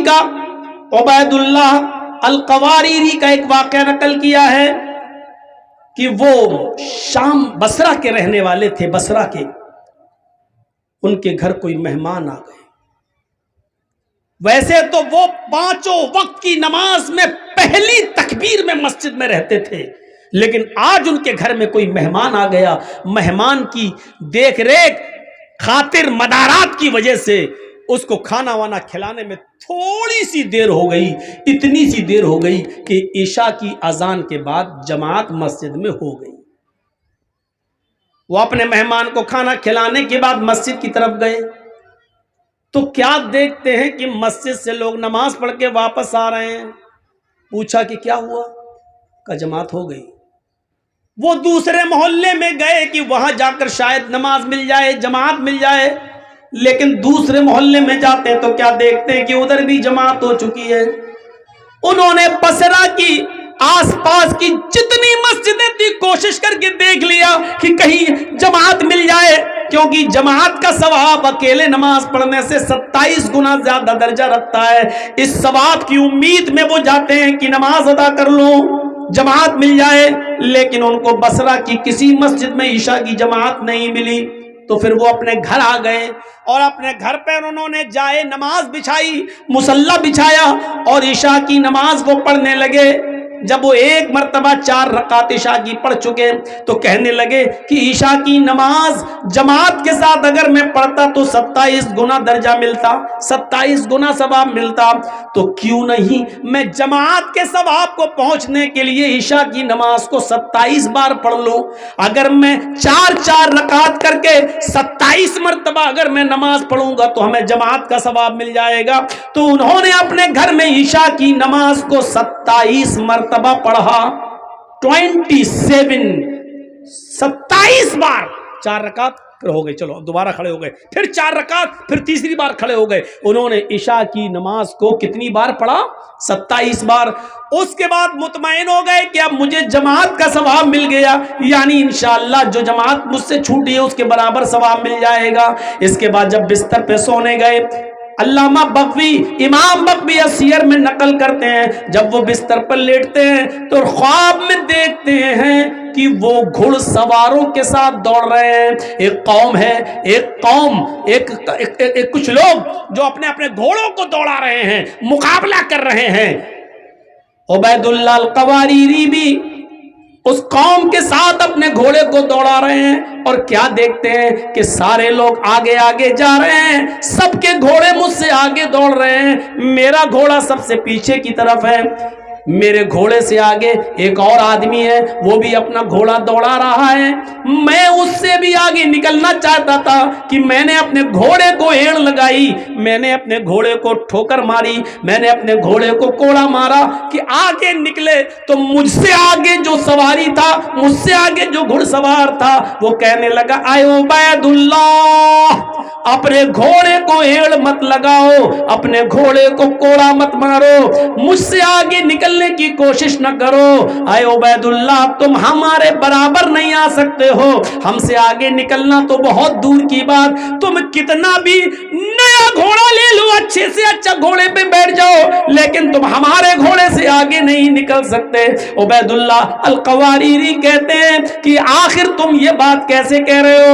میرا گھوڑا تمہارے گھوڑے سے اچھا ہے، اور پھر بھی ہم تمہارے گھوڑے سے آگے نہیں نکل پائیں گے، آخر وجہ کیا ہے؟ تو وہ شخص کہنے لگا جو مجھ سے آگے تھا، اے عبید اللہ، تم ہم سے اس لیے آگے نہیں نکل سکتے کیونکہ عشاء کی نماز ہم نے جماعت کے ساتھ پڑھی ہے، اور تم نے عشاء کی نماز جماعت کے ساتھ نہیں پڑھی۔ 27 مرتبہ نماز پڑھنے کے بعد بھی وہ درجہ نہیں ملا جو جماعت کے ساتھ نماز پڑھنے کا ملتا ہے۔ وَرَجُلٌ قَلْبُهُ مُعَلَّقٌ فِي الْمَسَاجِدِ، تیسرا وہ آدمی مسجد جس کا دل مسجد کی طرف لٹکا ہوا ہے، وہ آدمی اللہ کے عرش کے سائے میں ہوگا۔ نماز کی طرف ایسا دل ہونا چاہیے۔ اب چوتھا آدمی کی طرف آئیے، چوتھے شخص کی طرف آئیے۔ 3 ہو گئے نا، بار بار گنا رہا ہوں تاکہ یاد ہو جائے۔ عدل و انصاف کرنے والا امیر، دوسرا وہ نوجوان جو اللہ کی عبادت میں لگا ہوا ہے، اور تیسرا وہ آدمی جس کا دل مسجد کی طرف لگا ہوا ہے، جو بار بار نماز پڑھ کے آتا ہو، دوسری نماز کے لیے سوچتا ہے۔ 3 آدمی ہو گئے۔ چوتھا، وَرَجُلَانِ تَحَابَّا فِي اللَّهِ اجْتَمَعَا عَلَيْهِ وَتَفَرَّقَا عَلَيْهِ۔ کتنے لوگ ہیں جو آپس میں ایک دوسرے سے نہیں بولتے لیکن ذاتی دشمنی میں، لیکن چوتھا آدمی عرش کے سائے میں کون ہوگا؟ وہ آدمی جو کسی کا دوست ہوگا تو اللہ کے لیے، اور کسی سے دشمنی کی ہوگی تو اللہ کے لیے۔ آپ سے ہم نے دعوت و تبلیغ کا کام کیا، آپ کو ہماری بات پسند آئی، آپ ہمارے مرید بن گئے، آپ ہماری دوستی ہو گئی، آپ ہماری باتیں سن رہے ہیں، اس لیے آپ جرجی صاحب آئیے چائے پلا، کیوں؟ اس لیے کہ ہم قرآن و حدیث آپ کو سناتے ہیں، آپ اس لیے ہماری عزت کرتے ہیں، یہ اللہ کے لیے ہے۔ ہمارا آپ کا کیا رشتہ ہے؟ ہمارا آپ کا کیا رشتہ ہے؟ لیکن یہ محبت اللہ کے لیے۔ اور اگر ہم نے کوئی بات بتائی اور آپ کو برا لگا اور آپ کھڑے ہو کر کہنے لگے ہٹو، تم جیسے 50 مولوی آتے ہیں، میں نے بھی تم سے بولنا چھوڑ دیا، تو یہ بھی اللہ کے لیے۔ کیوں؟ کیونکہ میں نے قرآن سنایا، تجھے برا لگ گیا ہے، اور تجھے اچھا نہیں لگتا ہے, نہیں بتاؤں گا آج کے بعد تجھے بات. تجھے اگر تکلیف ہو رہی ہے میری بات سے تو نہیں جاؤں گا تیرے پاس. تو اب ہم نے تجھے جو چھوڑا ہے وہ بھی اللہ کے لیے, کیونکہ اور کوئی وجہ نہیں. اگر یہ چیز ہے ہمارے اور آپ کے اندر, کسی سے دوستی ہے تو اللہ کے لیے, اور کسی سے دشمنی ہے تو وہ بھی اللہ کے لیے, تو ایسا شخص بھی اللہ کے عرش کے سائے میں ہوگا. اگر ہم آپ کو چھوڑ رہے ہیں تو اللہ کے لیے تب تو ٹھیک ہے, لیکن آپ کو ہم اس لیے چھوڑ رہے ہیں کیونکہ آپ نے میرا پیسہ مار لیا, آپ نے میرا حق مار لیا, آپ نے میری زمین و جائیداد پہ قبضہ کر لیا, آپ نے ہمیں گالی دی, اس لیے ہم آپ کو چھوڑ رہے ہیں. تو یہ لڑائی نہیں ہے. محلے والوں کو, گاؤں والوں کو چاہیے کہ صلح کرا دیں, ملوا دیں, کیونکہ کوئی مسلمان کسی مسلمان سے اگر 3 دن سے زیادہ بات نہیں کرتا تو اس کی نماز, اس کی روزہ, اس کی کوئی فرض اور کوئی نفل عبادت اللہ کے یہاں قبول نہیں ہوتی ہے. دوستی کرو تو اللہ کے لیے اور دشمنی کرو تو اللہ کے لیے. کسی سے دوستی ہو تو اللہ کے لیے اور دشمنی ہو تو اللہ کے لیے. حضرت علی رضی اللہ تعالیٰ عنہ ایک یہودی سے لڑ رہے تھے, تو مجھے مار دے یا میں تجھے مار دوں, چل.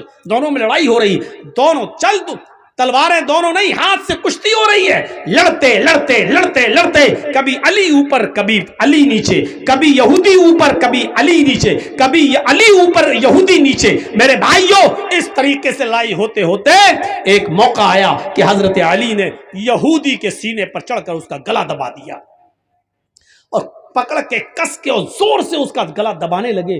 یہودی نے اپنے منہ میں تھوک جمع کیا ایسا کر کے, اور تھوک دیا حضرت علی کے منہ پر. حضرت علی نے ایسے تھوک کو صاف کیا اور غصہ آیا حضرت علی کو اور زیادہ, کمینہ تھوک رہا, اور کس کے اس کو دبانا چاہا.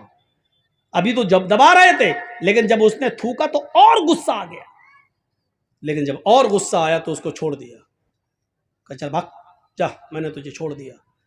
وہ پیروں پہ گر گیا, کہنے لگا امیر اے علی, میری سمجھ میں نہیں آ رہا ہے, میں نے جب تھوکا تو دیکھا آپ کے چہرے پر کہ آپ کو اور غصہ آیا, اب میں نے بھی سمجھ لیا اس غصے میں تو ہم نہیں بچیں گے, لیکن جب آپ کو زیادہ غصہ آیا تو آپ نے مجھے چھوڑ دیا, یہ کیا بات ہے؟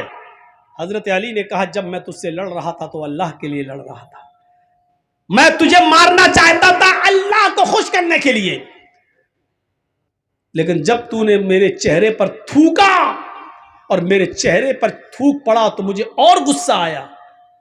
تو یہ غصہ اللہ کے لیے نہیں تھا, یہ میرا ذاتی غصہ تھا. تو میرے اوپر تھوک رہا, تو یہ میرا ذاتی غصہ تھا. اگر اس غصے میں تو مارا جاتا تو وہ اللہ کے لیے لڑائی نہیں ہوتی, وہ میرا ذاتی انتقام ہوتا, وہ میرا ذاتی بدلہ ہوتا, اور میں ذاتی بدلہ نہیں لیتا.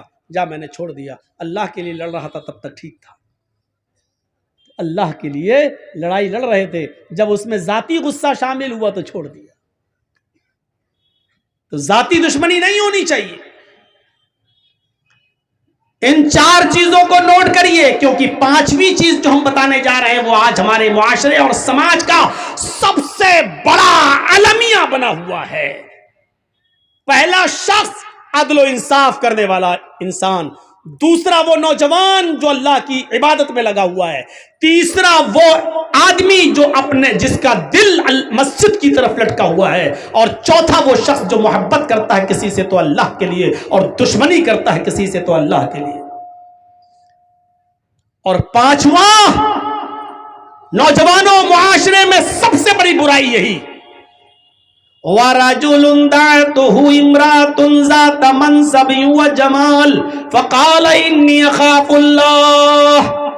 ایسا آدمی جس کو کسی خوبصورت حسین و جمیل عورت نے برائی کے لیے بلایا, ذات منصب, شریف گھر کی, و جمال, اور خوبصورت. بدچلن عورتوں کے بارے میں بات نہیں ہو رہی ہے, بازارو عورتیں, پیشہ ور عورتیں, جسم فروش عورتیں, ان کے بارے میں بات نہیں ہو رہی.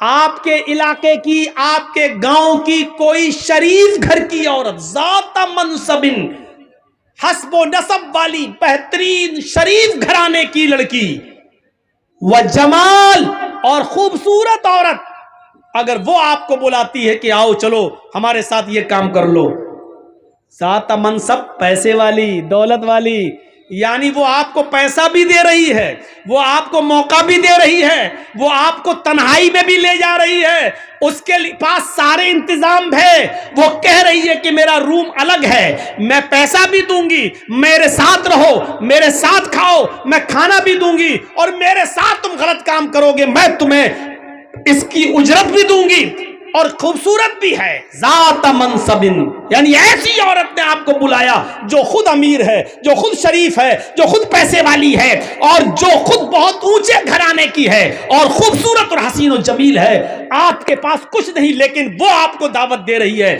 آپ کے پاس موقع نہیں لیکن وہ موقع دے رہی ہے، آپ کے پاس تنہائی کی جگہ نہیں لیکن وہ آپ کو تنہائی کی جگہ دے رہی ہے۔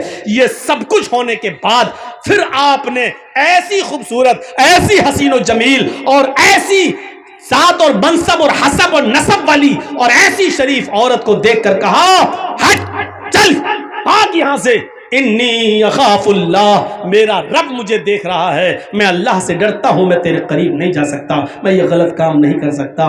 ایسی عورت کی دعوت کا انکار کرنے والا اور ایسی عورت کے دل اور ارادے کو پورا نہ کرنے والا شخص اللہ کے عرش کے سائے میں ہوگا،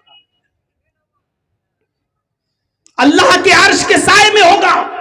رجل تصدق بصدقۃ فاخفاها، کسی نے اگر صدقہ کیا، کسی کو دیا چپکے سے، اتنے چپکے سے دیا کہ دائیں ہاتھ سے دیا بائیں کو بھی خبر نہ ہو، تو ایسا شخص جو چپکے چپکے کسی کو صدقہ کرتا ہے، کسی کی غریب کی مدد چپکے سے کرتا ہے، ایسا شخص بھی اللہ کے عرش کے سائے میں ہوگا۔ یہ نہیں رمضان کے مہینے میں کسی غریب کی مدد کر رہے ہیں، 5 کلو آٹا، 2 کلو تیل، 1 کلو چینی، شربت کی بوتل، کھجور، اور اس کا واٹس ایپ پہ فوٹو کھینچ کے واٹس ایپ پہ بھی ڈال رہے ہیں، آج میں نے 20 لوگوں کو کٹ دی ہے، آج میں نے 50 لوگوں کو غلہ پہنچایا ہے، آج ہم نے 50 لوگوں کو، غریب لوگوں کو ساڑی دی ہے۔ میرے بھائیوں، ایسے لوگ عرش کے سائے میں نہیں ہوں گے جو اپنے نیکیوں کی نمائش کرتے پھرے اور جس کو دے رہے ہو اس کو بھی ذلیل کرتے پھرے بیچارے کو۔ ارے کسی غریب کو دے دو، نہ تمہاری بیوی کو پتا چلے، نہ جس کو دے رہے ہو اس کے بارے میں کسی کو پتا چلے کہ اس بیچارے کی مدد کی ہے، اس کا پردہ رہنے دو، اس طریقے سے دو دائیں ہاتھ سے کہ بائیں کو بھی خبر نہ ہو، یعنی کانوں کان، ہمارے زبان میں بولا جاتا ہے نا، کانوں کان کسی کو خبر نہ ہو، اس طریقے سے صدقہ کرو۔ بخاری کی ایک روایت ہے کہ ایک شخص کہتا ہے، اے اللہ آج کی رات میں صدقہ کروں گا اور میں چپکے سے دوں گا، کسی ضرورت مند کو دوں گا۔ پھر وہ رات میں اٹھا اور چپکے سے نکلا اور اس نے ایک ضرورت مند کو رات میں دیکھا، اس کے ہاتھ میں اس نے اپنا صدقہ، اپنا زکوٰۃ کا مال، اپنا صدقہ کا مال اس کو دے دیا۔ صبح جب وہ مارکیٹ کی طرف گیا تو راستے میں باتیں ہو رہی تھی، کچھ لوگ کہہ رہے تھے، دیکھو اللہ کا نیک بندہ بیچارہ رات میں کسی کو صدقہ دینے کے لیے نکلا، وہ چاہتا تھا کسی غریب کو دوں لیکن کسی چور کو دے دیا اس نے۔ اس نے کہا اللہ، میری نیت تو نہیں تھی چور کو دینے کی، میری نیت تو تھی غریب کی مدد کرنے کی، لیکن اب دھوکے سے چور کے پاس پہنچ گیا تو میں کیا کر سکتا ہوں، اللہ آج میں پھر نکلوں گا اور کسی غریب کی مدد کروں گا۔ دوسرے دن وہ پھر رات میں نکلا چپکے سے، آج پھر کسی غریب آدمی کو اس نے دیکھا جو رات میں موقع، اس نے پوچھا تم ضرورت مند ہو؟ کہا ہاں، اس نے صدقے کا مال اس کو دے دیا۔ صبح ہو کے راستے میں پھر باتیں ہوئی کہ دیکھو آج بھی بیچارہ دھوکہ کھا گیا، کوئی نکلا اور کسی غریب کی مدد کرنا چاہتا تھا لیکن دھوکہ کھا گیا، آج تو اس نے ایک بہت بڑے امیر کے ہاتھ میں پیسہ پکڑا دیا، آج تو بہت بڑے امیر کی مدد کر دی، جبکہ صدقہ تو غریب کے لیے ہے لیکن دھوکہ کھا گیا، اس نے امیر کو دے دیا۔ اس نے کہا اللہ، میں کسی غریب کی مدد کرنا چاہتا تھا لیکن آج بھی دھوکہ کھا گیا، پتہ نہیں کیا ہو رہا ہے، اے اللہ میرے کسی کے چہرے پر تو لکھا نہیں ہے کہ کون امیر کون غریب، اب میرے پاس اور بھی صدقے کا مال ہے، آج کی رات میں نکلوں گا تو میری مدد کرنا اور کسی مستحق تک پہنچا دینا، جس جو مستحق ہو، جو اس کا جو غریب ہو، اے اللہ میں چپکے ہی سے دوں گا، اس طرح دوں گا کہ کسی تیسرے کو پتہ نہیں چلنا چاہیے۔ وہ رات کی تاریکی میں تیسرے دن بھی نکلا، اور جب تیسرے دن نکلتا ہے تو پھر کسی غریب کو ڈھونڈتا ہے تو کیا دیکھتا ہے کہ ایک عورت بیٹھی ہوئی ہے، مایوس ہے، پریشان حال ہے۔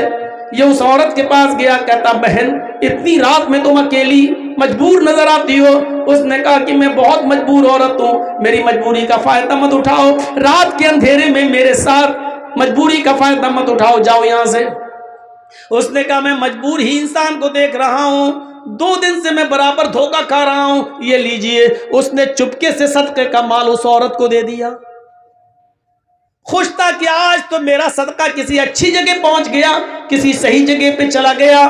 صبح ہوتی ہے تو جیسے یہ مارکیٹ کی طرف گیا، لوگوں میں چرچے ہو رہے تھے، تمہیں معلوم ہے؟ کہا نہیں۔ کہا کیا ہوا؟ کہا اللہ کا نیک بندہ آج بھی بیچارہ صدقہ کرنے نکلا اور کسی غریب کی مدد کرنا چاہتا تھا، لیکن آج اس نے ایک بد چلن اور بدکار عورت کو صدقہ کر دیا، اپنا مال کسی زانی اور بد چلن عورت کو دے دیا۔ اس کا کام رات میں روزانہ نکلنے کا ہے اور کسٹمر تلاش کر کے جسم بیچتی ہے، ان سے پیسہ لیتی ہے۔ اس نے کہا اللہ مجھے ثواب نہیں ملے تو گناہ بھی مت دینا، اس لیے کہ میری نیت تو اچھی تھی غریب کی مدد کرنے کی، لیکن میں 3 دن دھوکہ کھا گیا اور اب میرے پاس زکوٰۃ کا صدقے کا سارا مال بھی ختم ہو گیا۔ اگر تو مجھے ثواب نہ دے تو گناہ بھی مت دینا، کیونکہ میں نے جان بوجھ کر کسی امیر کی، چور کی اور بدکار عورت کی مدد نہیں کی۔ جب رات میں یہ سویا تو خواب دیکھتا ہے کہ کوئی کہہ رہا، بخاری کی حدیث، رات میں خواب دیکھتا کوئی کہہ رہا ہے تو مایوس مت ہو، نادم مت ہو، اللہ نے تیرے صدقے کو قبول کر لیا۔ ہو سکتا ہے کہ جس چور نے چور کو تو نے صدقہ کیا، ہو سکتا ہے کہ وہ چور تیرے صدقے کا مال پا کر اپنی چوری سے توبہ کر لے۔ ہو سکتا ہے جس امیر آدمی کو تو نے صدقہ دیا وہ توبہ کر لے اور اس پیسے کو غریب اور مسکینوں میں خرچ کر دے۔ جس بد چلن عورت کے ہاتھ میں تو نے پیسہ دیا، صدقہ کیا، ہو سکتا ہے کہ وہ اپنے زنا سے توبہ کر لے اور تیرے دیے ہوئے صدقے کے مال سے وہ اپنے بیوی، اپنے بچوں کی اور اپنے شوہر کی دیکھ ریکھ کرے، اور ہو سکتا ہے کہ توبہ کر لے۔ تو نے انجانے میں ایسا کام کیا، اللہ نے تیرے صدقے کو قبول کر لیا۔ میرے بھائیوں، یہ حدیث ہمیں بخاری کی یہ بتلا رہی ہے، اگر دھوکے سے رات کی تاریکی میں کسی غریب کی مدد کرنا چاہتے ہو اور آپ نے چپکے سے کسی کی مدد کی لیکن دھوکہ کھا گئے، وہ غریب کی جگہ کوئی اور نکلا، یا دھوکے سے آپ کا پیسہ کسی اور کی جگہ پاس پہنچ گیا، لیکن چپکے سے مدد کرنے کی وجہ سے آپ کا صدقہ قبول ہو جائے گا، بھلے ہی آپ نے غلط جگہ دیا ہے جان بوجھ کر نہیں دھوکے سے، تو اللہ رب العالمین آپ کے صدقے کو تو قبول کر لے گا، آپ کو گناہ نہیں پڑے گا، آپ کا صدقہ تو قبول ہو جائے گا، لیکن اس آدمی کو حساب و کتاب دینا پڑے گا جو ضرورت مند نہیں تھا پھر بھی لے لیا، تو آپ کا صدقہ قبول ہو جائے گا۔ تو ایسے صدقہ کیجئے کہ کسی غریب کو جب آپ دو، داہنے ہاتھ سے دو تو بائیں ہاتھ کو بھی اس کی خبر نہیں ہونی چاہیے۔ یہ ہے صدقے کا مطلب۔ نمائش مت کریے، کسی کی مدد کر لو، ایک فوٹو لینا ذرا، ہاں کھچ، آج میں نے 10 غریب لوگوں کی مدد کی، اللہ کے عذاب سے ڈرو، اس بیچارے کی نمائش کر رہے ہو آپ۔ 6 چیزیں ہو گئی، 7ویں اور آخری چیز اللہ کے نبی نے فرمائی، اللہ کے عرش کے سائے میں کون ہوگا؟ رجل ذکر اللہ خالیا ففاضت عیناہ، جو اللہ کے خوف سے اللہ کو یاد کر کے رات کی تاریکی میں اللہ سے ڈر گیا، اس کے عذاب سے ڈر گیا، تو ایسا شخص اللہ کے عرش کے سائے میں ہوگا قیامت کے دن۔ قیامت کے دن حضرت عمر فاروق رضی اللہ تعالیٰ عنہ رات کے اندھیرے میں روزانہ غریب عورت، ایک بوڑھی عورت اور ایک اندھی اور نابینا عورت کی خدمت کیا کرتے تھے، اور اس کے بعد میں جب خدمت کر کے دربار خلافت میں آتے تھے تو یہ ہاتھ اٹھا کر دعا کرتے تھے تہجد کے بعد، اور روتے ہوئے یہ دعا کرتے تھے کہ ربنا اصرف عنا عذاب جہنم ان عذابها کان غراما، اے اللہ جہنم کا عذاب ہم سے ہٹا لے، اس لیے کہ جہنم کا عذاب برداشت کرنے کی ہمیں چھمتا نہیں ہے، جہنم کا عذاب برداشت کرنے کی ہم میں سکت نہیں ہے۔ وہ روتے تھے، اللہ کو یاد کر کے وہ روتے تھے اور اپنے آنکھوں سے آنسو بہاتے تھے۔ آنسو بہانے کا سب سے اچھا وقت رات کا وقت ہے، اور تنہائی میں روئیے۔ دن میں اگر روتے ہیں تو دکھاوا بھی ہو سکتا ہے، ان کے سامنے روئیں گے تو آدمی کہے گا ہاں بہت رونے والا ہے، دیکھیے کتنا رو رہا ہے۔ رات کی تاریکی میں اور اکیلے میں روئیے اور اپنے رب کو بنائیے اور دعا مانگیے، ربنا اصرف عنا عذاب جہنم ان عذابها کان غراما، الہ العالمین تو جہنم کے عذاب سے ہم کو نجات عطا فرما، اے اللہ جہنم کے عذاب سے ہم کو بچا لے، ان عذابها کان غراما کہ تیرا عذاب بہت ہی زیادہ سخت اور چپٹنے والا ہے۔ یہ دعا مانگتے رہو اور آنکھوں سے آنسو بہاتے رہو۔ اللہ کے نبی صلی اللہ علیہ وسلم نے ذکر و اذکار کی بڑی فضیلت فرمائی ہے، اور یاد رکھیے اڑتے بیٹھتے چلتے پھرتے دعائیں پڑھتے رہا کرو، کم سے کم یہ دعا بھی، یہی دعا پڑھتے رہو، رب اغفر لی رب اغفر لی، اے اللہ مجھے بخش دے، اے اللہ مجھے بخش دے، یہ دعا پڑھتے رہو۔ اللہم انی ظلمت نفسی ظلما کثیرا ولا یغفر الذنوب الا انت فاغفر لی مغفرۃ من عندک وارحمنی انک انت الغفور الرحیم۔ یہ دعا اللہ کے نبی نے ابو بکر صدیق کو سکھلائی تھی۔ ابو بکر نے کہا تھا اللہ کے نبی ایسی دعا بتاؤ جس دعا کو پڑھ کر میں اپنے گناہوں کی معافی مانگتا رہوں۔ اللہ کو یاد کرو تنہائی میں اور آنکھوں سے جس کے آنسو بہ گئے، ایسا شخص بھی قیامت کے دن عرش کے سائے میں ہوگا۔ تو پھر سے ایک بار گن لیجئے، عدل و انصاف کرنے والا ایک، وہ نوجوان جو اپنے رب کی عبادت میں لگا ہوا ہے، دو، تیسرا وہ آدمی جس کا دل مسجد کی طرف لٹکا ہوا ہے اور ہمیشہ نماز کے بارے میں سوچ رہا ہے، چوتھا وہ شخص جو کسی سے محبت کرتا ہے تو اللہ کے لیے اور دشمنی کرتا ہے کسی سے تو اللہ کے لیے، اور پانچواں وہ شخص جس کو کسی خوبصورت اور شریف خاندان کی لڑکی نے غلط کام کے لیے بلایا اور اس نے کہہ دیا میں اللہ سے ڈرتا ہوں، میں تیرے قریب نہیں جاؤں گا، تو یہ شخص بھی اللہ کے عرش کے سائے میں پانچ۔ اور چھٹا شخص وہ جس نے چپکے سے خاموشی کے ساتھ صدقہ و خیرات کیا، کسی کو کانو کان اس کی خبر نہیں، یہ بھی اللہ کے عرش کے سائے میں ہوگا۔ اور ساتواں وہ آدمی جس نے اللہ کو تنہائی میں یاد کیا اور اس کی آنکھوں سے آنسو آ گئے، تو قیامت کے دن یہ بھی اللہ کے عرش کے سائے میں ہوگا۔ یہ 7 خوبیاں اپنے اندر پیدا کیجئے۔ 7 قسم کے لوگ اللہ کے عرش کے سائے میں ہوں گے۔ یوم لا ظل الا ظلہ، اس دن اللہ کے عرش کے سائے کے علاوہ کوئی دوسرا سایہ نہیں ہوگا۔ 7 قسم کے لوگوں کو اللہ اپنے عرش کے سائے میں پناہ دے گا، جگہ دے گا۔ یوم لا ظل الا ظلہ، اور اس دن عرش کے سائے کے علاوہ کوئی سایہ نہ ہوگا۔ الامام العادل، عدل و انصاف کرنے والا امیر، عدل و انصاف کرنے والا امام، عدل و انصاف کرنے والا حکمراں، حاکم وقت، پہلا شخص۔ وَشَابٌ نَشَأَ فِي عِبَادَةِ رَبِّهِ، دوسرا وہ نوجوان جو اپنے رب کی عبادت میں لگا ہوا ہے، وہ نوجوان جس کا مزاج صرف اپنے رب کی عبادت کرنے کیا ہے، بس وہ اپنے رب کی عبادت میں لگا ہوا ہے۔ تیسرا وَرَجُلٌ قَلْبُهُ مُعَلَّقٌ فِي الْمَسَاجِدِ، وہ آدمی جس کا دل مسجد کی طرف اٹکا ہوا ہے، ابھی ظہر پڑھ کے آیا، گھر پہ کام کر رہا ہے، اس کا دماغ لگا ہے عصر کا وقت کب ہوگا، عصر پڑھ کے نکلا ہے، کچھ کام کر رہا ہے، بار بار گھڑی دیکھ رہا ہے، بار بار آسمان کی طرف دیکھ رہا ہے کہ مغرب کا وقت کب ہوگا، جس کا دل مسجد کی طرف لگا ہوا ہے۔ 3 وَرَجُلَانِ تَحَابَّا فِي اللَّهِ اجْتَمَعَا عَلَيْهِ وَتَفَرَّقَا عَلَيْهِ، اور وہ 2 لوگ جو آپس میں کسی سے محبت کرتے ہیں تو اللہ کے لیے، اور کسی سے نفرت کرتے ہیں تو بھی اللہ کے لیے۔ اپنا ذاتی مفاد اور اپنی ذاتی دشمنی نہیں ہوتی ہے، اگر کسی سے دوستی ہے تو اللہ کے لیے، اور اگر کسی سے دشمنی بھی ہوئی ہے تو اللہ کے لیے۔ 4 قسم کے لوگ ہو گئے۔ 5واں شخص یاد کیجئے، 5واں نوجوان، 5واں آدمی، وَرَجُلٌ طَلَبَتْهُ امْرَأَةٌ ذَاتَ مَنْصَبٍ وَجَمَالٍ فَقَالَ إِنِّي أَخَافُ اللَّهَ، وہ نوجوان آدمی، وہ شخص جس کو کسی خوبصورت اور حسین و جمیل عورت نے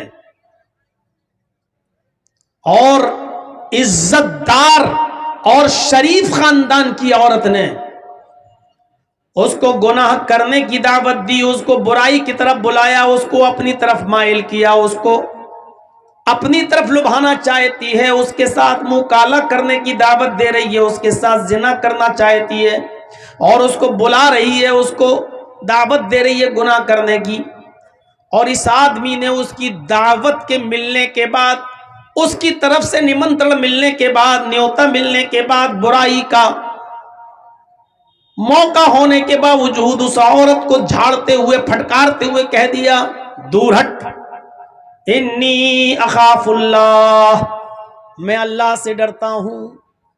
یہ پانچواں آدمی بھی اللہ کے عرش کے سائے میں ہوگا۔ اور چھٹا شخص کون ہوگا؟ وَرَجُلٌ تَصَدَّقَ بِصَدَقَةٍ فَأَخْفَاهَا، ایسا آدمی، ایسا شخص جس نے صدقہ کیا، جس نے خیرات کیا، جس نے کسی غریب کی، جس نے کسی ضرورت مند کی مدد کی اور صدقہ کیا، فَأَخْفَاهَا، اور اس کو چھپایا، چپکے سے کسی کی مدد کی، اور چپکے سے بھی اتنی خاموشی کے ساتھ اس نے مدد کی کسی غریب کی، حَتَّى لَا تَعْلَمَ شِمَالُهُ مَا تُنْفِقُ يَمِينُهُ، کہ اس کا دایاں ہاتھ کیا کسی کو دے رہا ہے، اس کا داہنا ہاتھ کسی کو کیا دے رہا ہے، اس کی خبر اس کے بائیں ہاتھ کو بھی نہ پتہ چلے۔ یعنی چپکے سے، آپ باپ نے کسی کو کچھ دیا، بیٹے کو بھی پتہ نہیں چلا، شوہر کسی کی مدد کر رہا، بیوی کو بھی پتہ نہیں چل رہا ہے، اور اس آدمی کو بھی بدنام نہیں کر رہا ہے جس کی وہ مدد کر رہا ہے۔ یعنی چپکے سے کسی کی مدد کی، دائیں ہاتھ سے دیا، بائیں ہاتھ کو بھی خبر نہیں ہوئی، یہ آدمی بھی قیامت کے دن اللہ کے عرش کے سائے میں ہوگا۔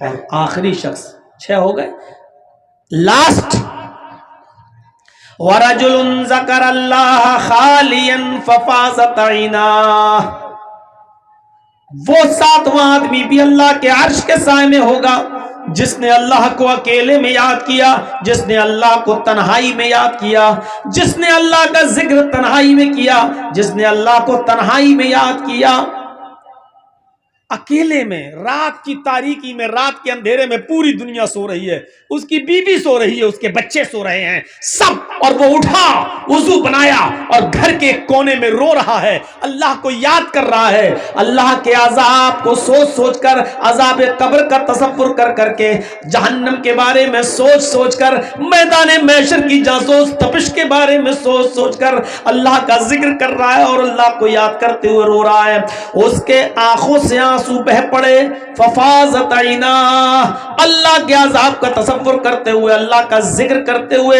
اس کی آنکھوں سے آنسو بہ پڑے اور رو دیا۔ تو ایسا اللہ کا ذکر کر کے جس کی آنکھوں کے آنسو گر پڑے، زمین کی اوپر ٹپکنے لگے، رونے لگا، ایسا آدمی بھی اللہ کے عرش کے سائے میں ہوگا۔ یہ 7 قسم کے لوگ، ان میں پہلا شخص اٹھائیے۔ اب کتنی غور سے سن رہے ہیں آپ؟ کسی کو کھڑا کر کے پوچھیں کہ میں نے 7 لوگ بتائے ہیں، کون کون ہیں؟ ابھی بتائیں نا۔ اگر کسی کو کھڑا کر کے پوچھوں تو ابھی 4 آدمی بھی نہیں گنا پائے گا کوئی۔ پہلا شخص الامام العادل، عدل و انصاف کرنے والا امیر، حاکم وقت۔ اور یاد رکھیے سب حاکم ہیں، حاکم صرف وہی نہیں ہے جو حکومت چلا رہا ہے، آپ بھی اپنے گھر کے حاکم ہیں۔ اللہ تعالیٰ نے مرد کو عورت کا حاکم بنایا ہے، الرجال قوامون علی النساء، مرد عورتوں پر حاکم ہے۔ باپ اپنی اولاد پر حاکم ہے۔